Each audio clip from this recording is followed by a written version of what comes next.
Hey guys, it's Celine. So today's Tuesday, yet another Tuesday, the 8th of November, and it looks like we actually managed to get ourselves, or at least I did, get myself through the lunar eclipse that happened around midday in this location in the Netherlands. I think it's been tough somehow on a level.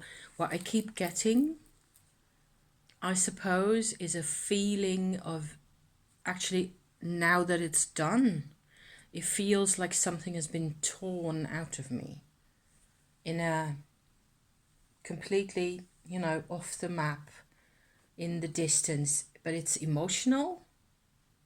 I don't know if this makes any sense. Never mind. It's kind of painful. And it also is, I suppose, I look at it like it is liberating or going to be.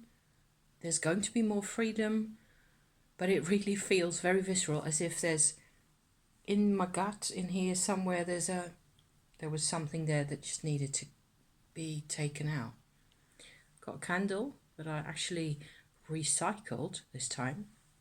So I've got these really pretty Italian, very kitschy, unless you like that kind of thing, candle holders. And I buy these cheap someplace, nearby. And what happens is the whole thing gets filled up with candle wax, right? Paraffin and colors. So once in a while, I have one other candle holder that's looked similar, and I've just, once in a while, I have to take a little pen knife and very carefully get in there and get out all the... So I had quite a little mound of bits of candle wax. Actually stuck those au bain-marie in hot water on the stove, into a pan of water, that is, in a little yogurt pot glass.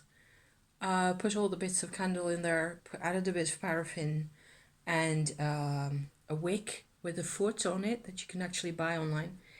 And this has burned really nicely yesterday all afternoon.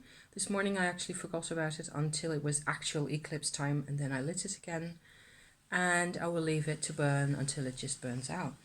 And I put some essential oils in there to just give some fragrance, but it doesn't really do that much. You have to add quite a lot of fragrance, and well, it's a blessing anyway. So, but I've been enjoying having the light over there, even in the daytime. So I still feel it's very strange. Eclipses have also weird effects on me personally. This has happened before. I get kind of insecure. I don't know what to do with myself or whatever. So I decided to come out, do a little video, just show my face a bit, and have my second cup of green tea here. I have a crystal haul. I have a secondhand occult book haul, occult and or, culture things. Really excellent. I've got such cool books. I'm just totally amazed that I got this in the village over yonder at the book market, the secondhand book fair that we always go to at the early November every year, like clockwork. It's been like 30 years or so. Sorry. So we haven't gone all the 30 years, but 20 or so. Definitely more than 20 years. So my crystals I will also show in a bit, because there's a couple of interesting ones that I have never really seen or experienced before, and I also may need some of y'all's help if you ever see this video and there's a stone in here that I don't know what to call, and people might be able to help me identify the type. So yeah, first of all, I had promised last week, I think, to share my setup for my little portable altar nowadays.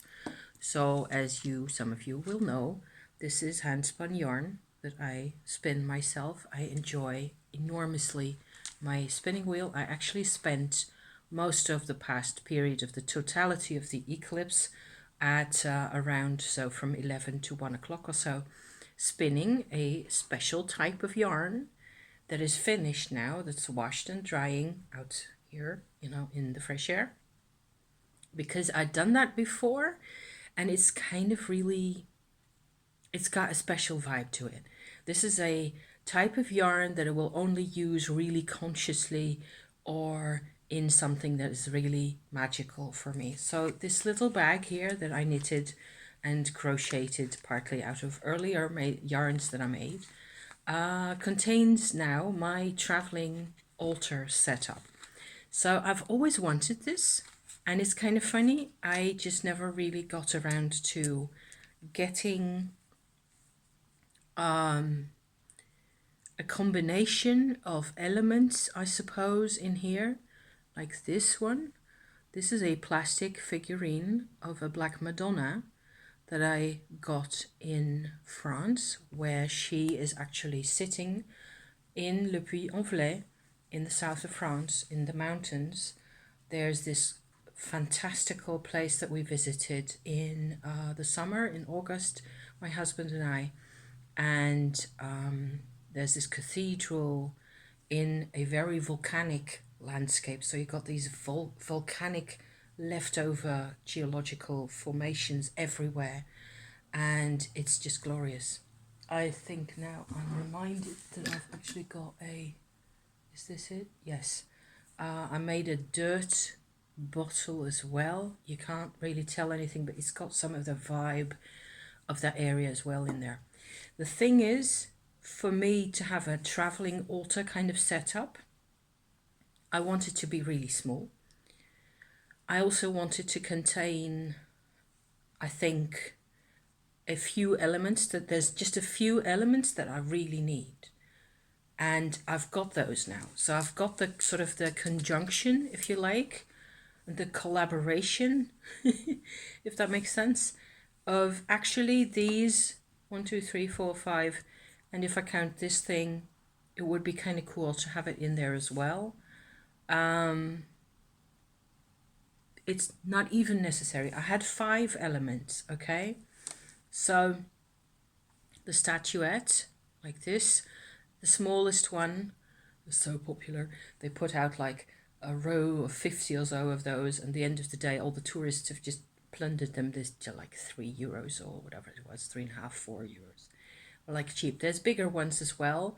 The detail isn't all that fabulous, but you don't need to see much. It's really just the impression, and it's all there. And if you visited this place, it's like the earth forces are amazing, and it's just so cool to be there. Oh my god, I have another place to be homesick for among about 24 places in the world that I've visited that I'm really fond of. So yeah, that's crucial. The statuette, I think, is really important. What I've taken to doing recently, I haven't done it today, but I've done it a few times last week and the week before. As soon as I just sort of got my conjunction of 5 together here in my pocket like that, it's in my tarot bag that's got my cloth and a couple of decks that I have been using recently, especially my Halloween tarot, which is just great. Still using it because I don't care whether it's past Halloween now. I still think the pumpkins look adorable, and it's nice and it's comfortable to use, and I just like it, so I'll use it for a little bit longer. What I've taken to doing is put out my cloth that I will pull my cards onto, like so, and sometimes using oracle cards with that or whatever. And then I'll just put out my cloth, get out my little altar setup, and stick them together into a corner of my cloth like that. And then pull out my cards and have my coffee and whatever else, and do my little bit of journaling if I need it, and so on. And the rest of the day, as long as I'm here by myself anyway, this will just sit on my table, unless I really need the space for something that is being done here or whatever. It tends to have sat on the table for a lot of the time of the day.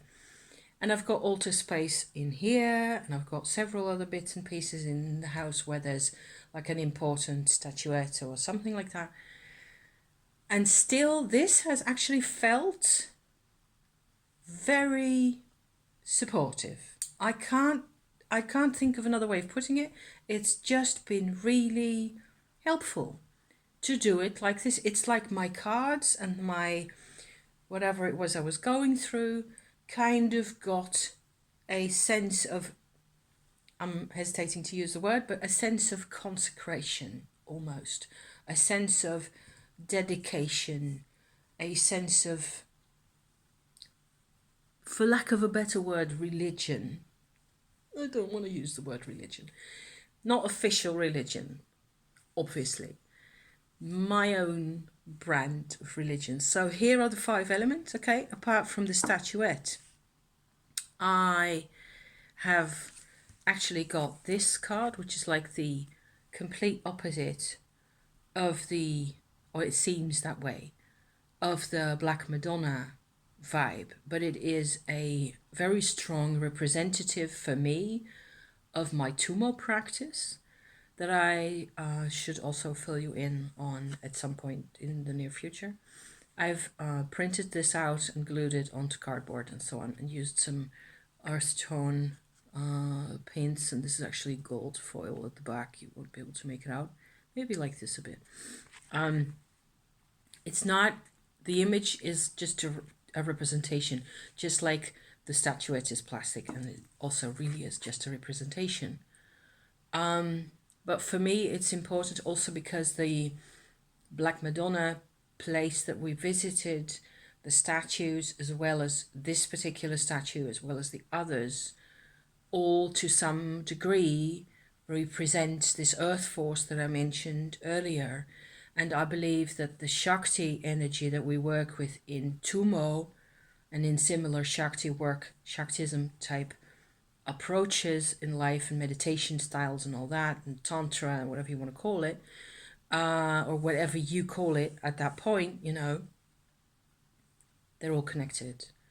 It's one big field of earth energy, really, that we are participating in, which is not a bad idea to actually hang on to, as to the whole lunar eclipse thing that as of today, you know, it's one earth energy, and we're getting with Shakti work and Tumo, as I've done it so far, you get to experience all sorts of manifestations that can be really confusing and really mind-blowing, and it can transform your life in all sorts of ways. And it's still one energy, really, basically, I think. Or that's, well, you're participating in a huge field of energy in the way that fits who I am. Anyway, I do that, okay?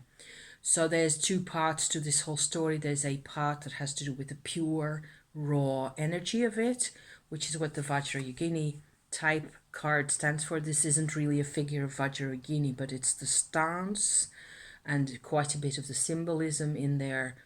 It's very strongly connected to how I perceive Tumo to be. Anyway, this is the fierce, challenging version of Vajrayogini in my book, okay? Whereas this goddess here, or this Black Madonna figure here, is much more stable. She's got the stability, she's got the experience, she's also got the mind set, you know, the capacity, endless mind and heart capacity to give structure, to organize, to make the process of the meditation into a faith, if you like, into a belief system, into a spirituality. So there's all these layers in this whole thing. So I have 3 more things besides these 2. It will be less lengthy to explain. I got 2 crystals, a red and gray agate, like so, which has, the gray parts are actually transparent. This is very much a heart, I should say, energy kind of stone. It's also very stabilizing for the heart, I have felt, I've got several of these, and I wouldn't mind having a dozen more in at some point in the future. This is a fossil coral, red coral. It's got really pretty details. It's like a cut of a branch of coral that was found, sliced and polished. And this is more about the visceral side, so underneath the emotion, going towards the physical metabolic processes in your body that you also need to get aligned with the rest of you. You want to, this is also good for hormonal issues, I think. So this would be about the emotional side, where you perceive it as emotion. This would be where you perceive it as sort of physically felt. I'm looking here because there's just a little stripe across the top of it. I thought it was a crack at one point, that it would fall apart into two pieces. It's unlikely because it's a really tough piece of quartz. They're both quartzes, of course, these.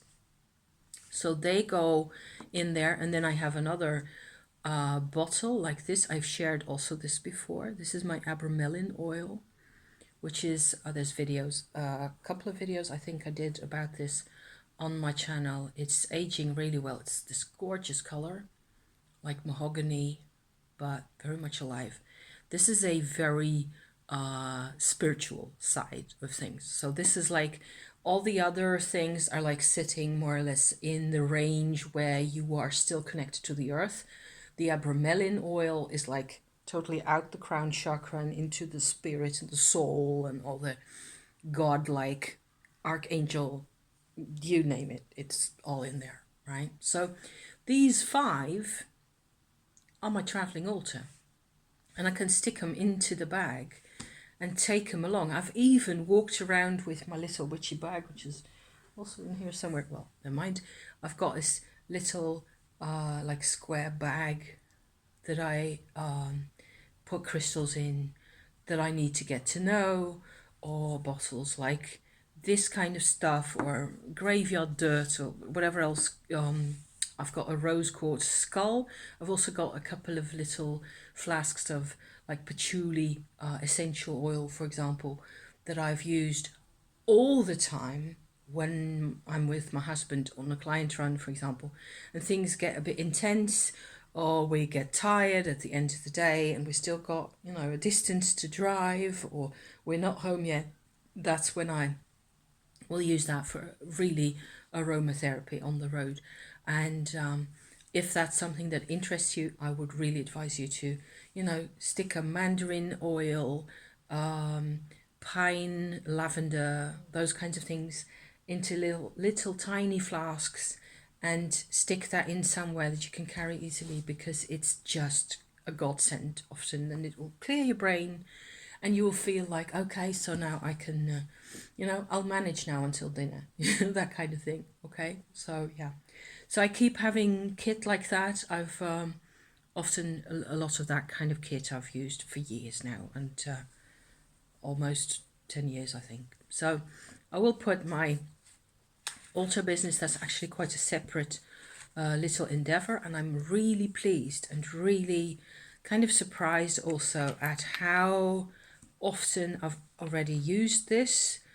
And I'm thinking now that I'm going to bring this along, which is one reason why I put it together like this, to take along on we're going at the end of the month, we're going on a little trip, husband and I. We booked 3 nights in a bed and breakfast up north, and there's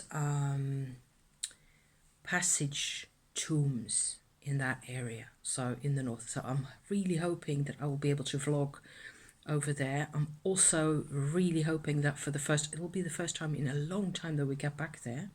We used to go often in November or in the winter time, because it's very spooky, and it looks so pagan, and it's the only place in this whole country, I think, where you can actually sort of, where you are, ties you into the oldest parts of the history of this part of the world. You can't say this country because it wasn't this kind of country at the time. These are like a couple of thousand years before, the current age, so to speak. So this is coming, and my cards are coming, and then I can just do my witchy thing right there, wherever I am, and it'll be amazing. So that was one bit that we have covered by now. Stones I need to show you. So crystals that I purchased, a shatukite looking like this. It won't get any clearer focus than so, but this is the color. There also were like brighter colored specimens of this type and larger ones. This is an intuition stone, which I find quite interesting. I've gotten quite sensitive to minerals like that, and I've looked it up. The shatukite's actually also all online. I can find the info that I need. It's like it opens portals to information in the back here that I don't normally see. So it definitely gives me this intuition vibe of it's a very different vibe from like turquoise or chrysocolla or those kinds of stones that look like this nearly. So yeah.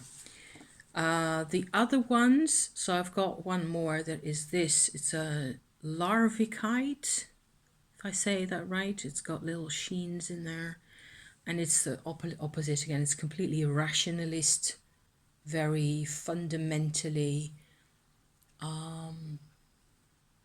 cool-headed type stone, very clear-headed, awake, and it makes me, it's from Norway, so this is a really nice one, and it goes in the opposite direction. This is the mystery stone, okay? It looks a bit like a very old chestnut, but it isn't. It's like molten mud of some sort that has sort of crystallized, and the dark bit that you can see here is actually the center. My husband's got one as well. And this is actually very much an earth force kind of stone, a Shakti, or some kind of a energy like that. And I feel that it immediately warms me up. It gives me, if I sit in it with my hands like this, with the stone in the middle, I can right away feel like there's a heat circulating in my arms and my shoulders. So that's quite nice. And it's channels that the Tumo also uses. So yeah. But if you know what this is called, please drop us a comment, because it said on the box, I think it said thunder eggs, and that's what I remember anyway. I've looked that up, but if I get the info that I get on Ecosia, my tree planting Google thing, search engine, I don't get this kind of stone at all. I get geodes, so the things with quartz crystal in the middle. This doesn't even really look like quartz at all. So if you can tell, there were darker ones, but they all looked like molten mud, and it had some kind of association with lightning or thunder, and I believe they're from the USA, so somewhere desert like Utah or someplace like that. I have a pal over on Facebook now who I might be able to send a photograph of this and then ask her, because she lives there, so who knows. Okay, that's the crystals. Then I have my book haul. Okay, 24. Let's just keep this going.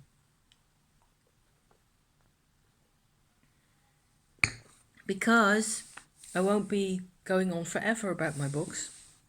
I just had a very special book haul experience where in particular there's one book in here that I kind of was hoping to get, where you go to a secondhand book market or book fair and you have no hope in the world.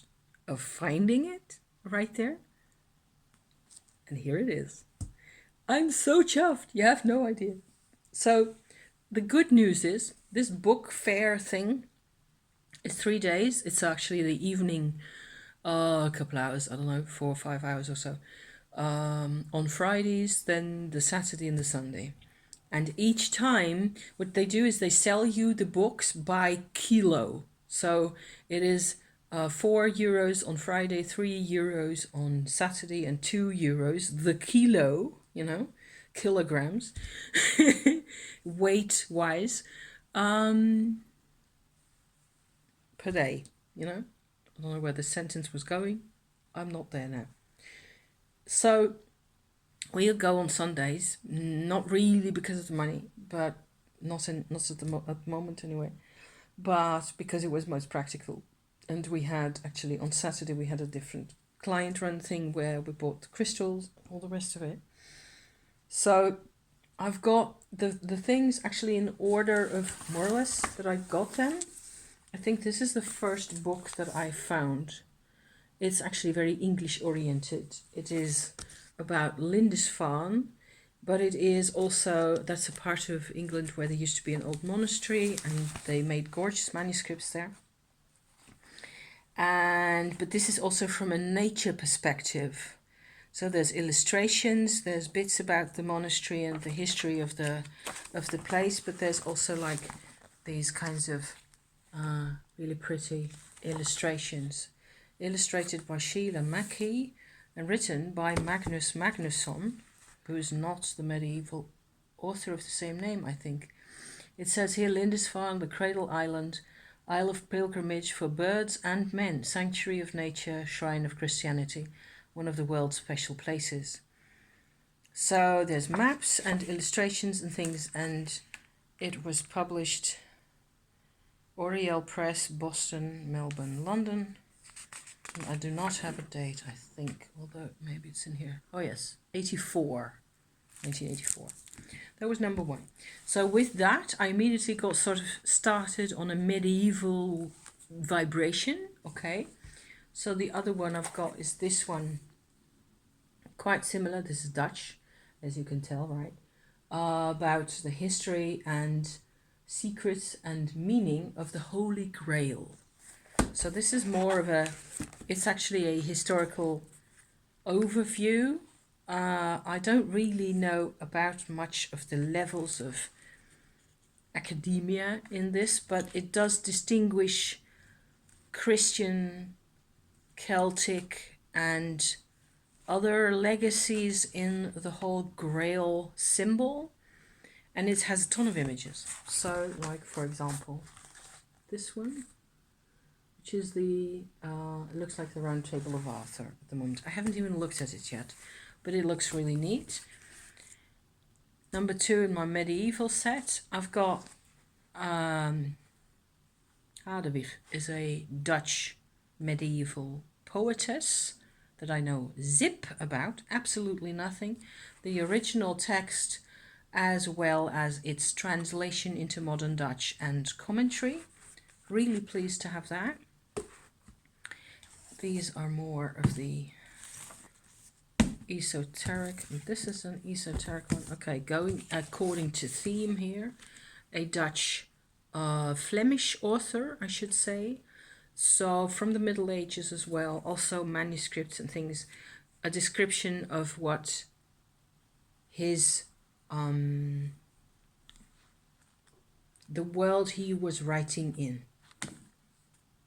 It's a big one, right? I will be reading bits and pieces of each because you can't, I don't really do well. I've got one here that is actually quite different in theme, but I will probably show that last, where I have been reading about a quarter or so of the book continually over the past couple of days, and it's starting to already be a bit of I get tunnel vision from reading one type of book. For a couple hours is fine, but if I read the same thing a couple of days before the eclipse, and I'm still doing it now. Of course, I want to finish reading the whole book, and that's the problem, okay? So because I tend to jump around, and then by the end of the day, I haven't really, so yeah. But I've got much better quality books this time around than ever before. I used to just stop at the children's books. I have lots of those, and they're great fun, and I've always, over the past couple of years or so, really given myself the opportunity to have a lot of joy from children's books, and especially ones that I used to know or used to read as a kid, but it doesn't really matter, any kind will do. Now it's much more grown up, all this stuff. So there's Marland. I will probably skim through that a couple of times and then see where it takes me. It's a bit more of a, I don't know, kind of a thing. But I'm always interested in medieval. I used to study medieval languages back in the day. So this is kind of my vibe, and certainly for the season. Going over into more towards the witchy corner of things, the witchy pagan kind of things. I have two that my husband found me. This one's actually really dirty. I should just clean it up a bit. It's just the cover. This is Jean Marcal. It's French this time around. He's a very prolific author. And I've got a couple of books of his, and he's got a really cool, French can be a bit gnarly. And I don't mean gnarly if you don't really know the language, then I don't expect you to get into that. But if you're really familiar with the ins and outs of French grammar, like myself, you still need an author to try to actually properly explain things. And the French have a knack of keeping things really fluffy and abstract. I think it's something it must be part of the unconscious of the nation that there's let's not go there, okay? But this is Karnak. That's in, both of these are about areas in Brittany, French Brittany, that is. And Karnak is this place where you got all these huge rows of standing stones, like this ancient engraving shows you. This is very geometrical. It's not like that, really. There's another picture here with these gorgeous, standing stones, standing prehistoric standing stone stuff. So like stone burial chambers, but without the burial chambers this time. And we've got a couple of that actually have like carvings on them, pagan style carvings and whatever else. So this one he's got these wild theories. Marcale he connects Karnak here to Atlantis, which is like, yay, excellent. Let's go on, let's hear about Atlantis. I personally would tend to be a bit skeptical about that, but never mind. He's got cool ideas, and I don't have to agree with anything he says, as long as it's entertaining to read and gives me like a fizzy, witchy. I'm completely cool with that. This one is about the forest at the heart of Brittany, what's left of it. It's not that much. We visited both of these areas actually when we were there in 2018, I think, ages ago. This one, he connects the forest to the Graal, to the Holy Grail myth again, and the enigma of the Holy Grail, it says here. And so it's got similar setup as the other one. There was a third one. It was about a location that I don't really know where it is, and I was less interested, so I left it for somebody else. Moving on, I got 3 more that are actually really witchy. Ta-da! See, Gerald Gardner, The Meaning of Witchcraft. Isn't that cool? I have no clue what this is actually like in real life to read. It was published in Magical Child Publishing, New York. It looks like it's been sat in the attic, half in and half out of the rain for quite a long time. And we've got a couple of other titles by him. It's copyright 1959. Gosh, that's a million years ago. But Gerald Gardner. So this will be old-fashioned, but there might be some interesting ritual bits and pieces, if we want those. This one, another hefty volume, is a Dutchy person who has done a book about reincarnation, images or thoughts and experiences, called The Ring of Light. See, that's Dutch. So that's how Dutch and English are related. Ring van licht, right? So past lives, always cool. And this is my bombshell. This is a book I was looking for. Okay, this is a French author also, very famous person, traveler, intrepid voyager, I should say, Alexandra David Neal, who traveled by her solo most of the time to India and Nepal and Tibet, and sometimes accompanied by a friend of hers who, helped her get over those horrible mountains. I've got several books by her. Travels of a Parisian to Lhasa in Tibet, something like that. I've got that in French as well. It suffers from the weird thing. I actually prefer this in Dutch now because Dutch is very much a down-to-earth kind of language compared to French. If you read her in French, the same words, same meaning, it will just sort of take you to, you have to work much harder to understand. Even though I understand every word, I know what the meaning of every word is, or nearly. In this is about Tumo practitioners that she has met in Tibet and their approaches to mysticism and magic. So this is very unlikely to find in that. I mean, I still don't believe it. I've got it in my hands and I still don't believe it. So it's just completely amazing. The last one is the one that I was telling you about that I was reading. It's another, I'm sorry, it's just, I will be busy for a bit longer, okay? Carl Jung, autobiography, memories and dreams and thoughts. As you can see, this is in Dutch also, Dutch translation. Very readable, a tad old-fashioned. He was 83 when he collaborated with the author writing this. He did quite a bit of the early bits about his life himself, and I'm grateful it's not in German, because that would have been a similar hassle to, sometimes I just want to get the info into my brain as quickly and as efficiently as possible and bugger the rest, so he's, I don't know enough, by now I know a bit more about him, and Carl Jung has always fascinated me, and I know now why that is, and I think he is extremely cool. He was also really alone for a lot of his life. I think that he never really got, he wasn't the same as everybody else in that generation. He was born in 1870-ish, so around about there. I suck at dates. Never mind the dates, but late-ish in the 19th century. So he thought about things.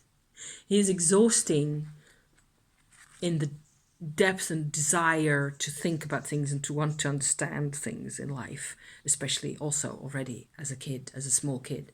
So he describes his dreams in here, memories of dreams that he's had when he was like 4, 5, 6 years old or so, and goes into them, and after the fact sort of, analyzes how things tie together and what it all meant to him and what happened. But I think he was quite alone in wanting the things that he saw, the things that he got done in his life, and the legacy that this man has had, of course, is immense, because people who are like that they just, you know, you have to take them away from the madding crowd. You can't be like everybody else. Same with her, by the way. She was also a complete nutcase. You know, she was, but she was really, you know, stubborn and really wanted to do her own thing. And so this is my pile. I have been reading Carl Jung a bit, and I'm now that I've just sort of got it all together, I'm still more chuffed at how much I managed to get hold of here.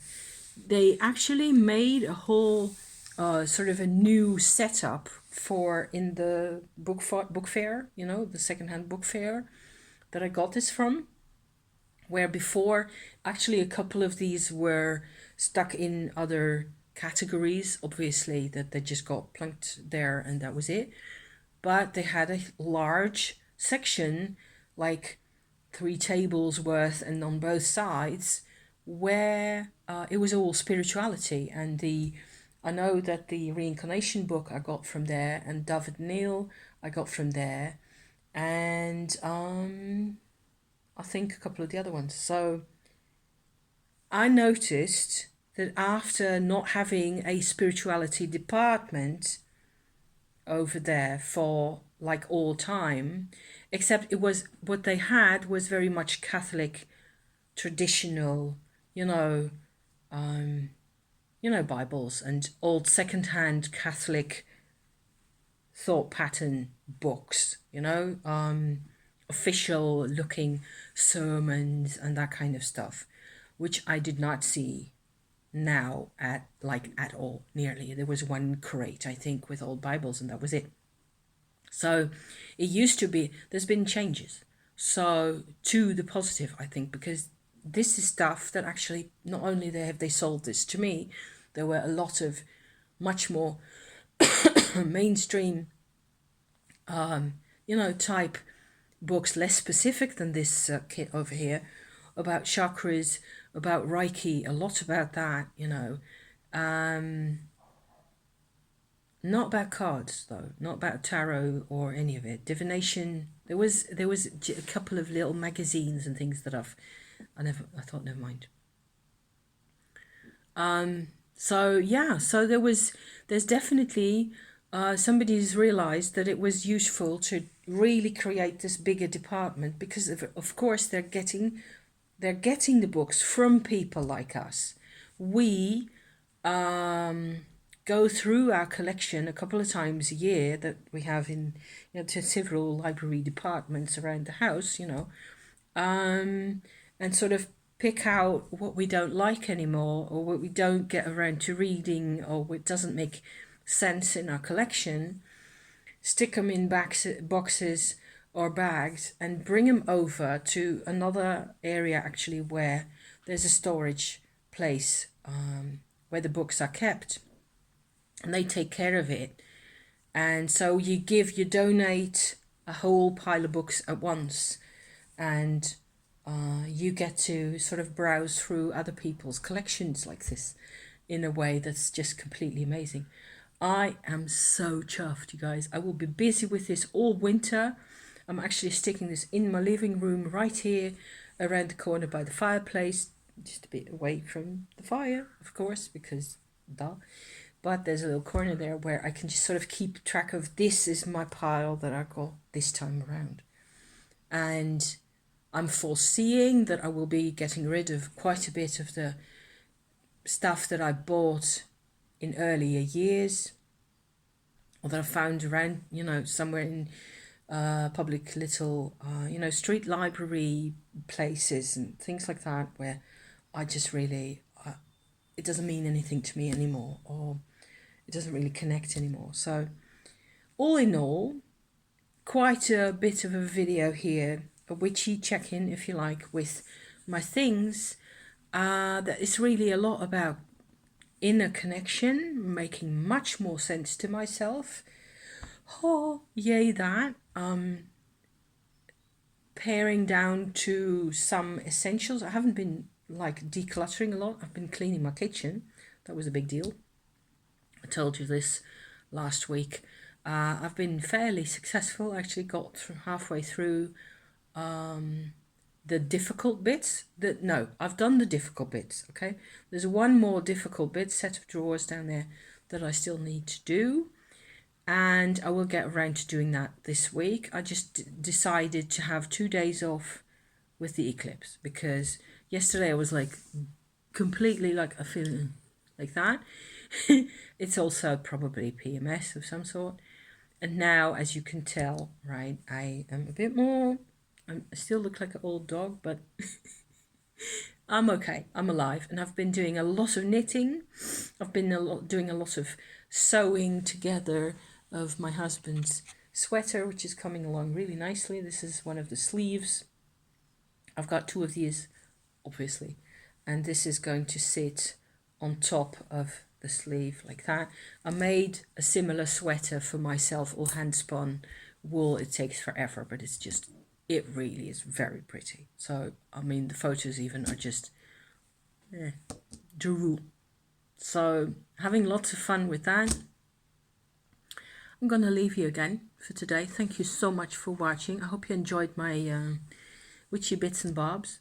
There were different bits and bobs in here, weren't they? So, yeah, I think that's cool. I have lots of cool stuff now. It's amazing. So, life is pretty awesome. Poetry gets written too by myself, which is a whole different story. I'm not going to read you my poems because that will take a bit more courage than I have at the moment. I'm having a ton of fun writing though, and it's quite exciting. So thanks for being here, you guys. Best to you, and I love you, and be safe. See you around next time. Okay, ciao for now. Bye bye.